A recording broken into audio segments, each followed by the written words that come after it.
मैं इस वक्त इस्लामाबाद की G11 कचहरी के बाहर मौजूद हूँ, जहाँ पर सुबह सवेरे कुछ धमाका हुआ और मेरे साथ ये एक वकील मौजूद हैं जो इस सारे वाक़े के ऐनी शायद इनसे तफसीलात जानते हैं। अस्सलाम वालेकुम।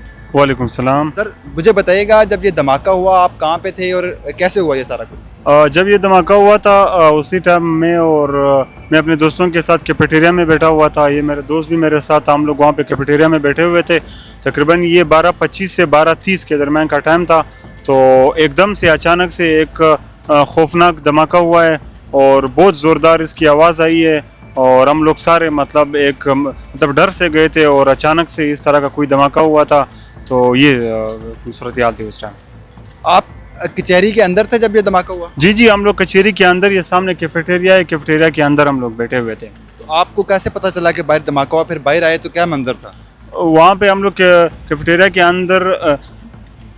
अंदर बैठे हुए थे और धमाका इतना ज़ोरदार था कि कचहरी की ये जो शीशे है ना, ये लरस गए। मतलब इससे हम लोगों को अंदाज़ा हो गया कि ये ब्लास्ट है। और वहाँ से फिर हम लोग जो है ना भागते हुए बाहर की तरफ आए। तो बाहर उस टाइम सिक्योरिटी फोर्सेस भी आ गए, पहुँच गए। तो वो उन लोगों ने अक्सर लोगों को वहाँ पे मैसूर रखा, अक्सर लोगों को बाहर जाने नहीं दिया उस टाइम। तो धमाके की कितनी शिद्दत थी, क्या समझते हैं बाहर कितने लोग शहीद हुए? आपको क्या बाहर तकरीबन उसी टाइम तकरीबन 10 से 12 लोग इसमें शहीद हुए और 20 से 22 लोग इसमें ज़ख्मी हुए। इसमें हमारे एक वकील साहब है गुमन साहब, वो भी इसमें शहीद हुआ है और तकरीबन 2-3 इसमें छोटे से बच्चे थे और अक्सर आउटसाइडर इसमें ज़्यादा जख्मी हुए हैं। जी, कहा जा रहा है कि इसमें वकला की बड़ी तादाद है, ज़ख्मियों में भी और शोहदा में भी। जी जी बिल्कुल, ये तो फ़िलहाल अभी नहीं कहा जा सकता, लेकिन वकला भी काफ़ी वकला भी इसमें ज़ख्मी हुए हैं और ज़्यादातर इसमें आउटसाइडर ज़्यादा ज़ख्मी हुए थे। उसमें कुछ बाइकिया वाले भी थे और 2-3 इसमें छोटे बच्चे भी थे और वकला भी उसी टाइम थे।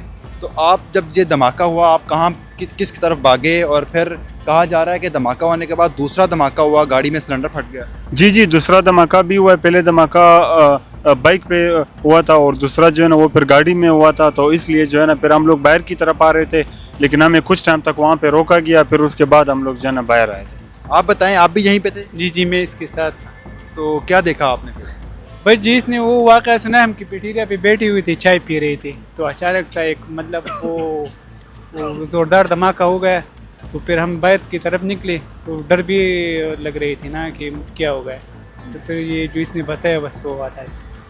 तो ये बताएं कि धमाके के बाद जो ज़ख्मियों को इब्तदाई तौर पर हॉस्पिटल मुंतकिल कर दिया गया, इस पूरे एरिया को कॉर्डन ऑफ कर दिया गया, अंदर किस तरह तहकीकात हो रही हैं? आप अंदर से बाहर आ रहे हैं? जी जी बिल्कुल, हम लोग ज़ाहिर सी बात है हम लोग अंदर थे और उस टाइम तकरीबन 1000 से 1500 तक के लोग थे इसमें। वकला और क्लाइंट और बाहर से जो लोग आते वो सारे इसमें शामिल थे।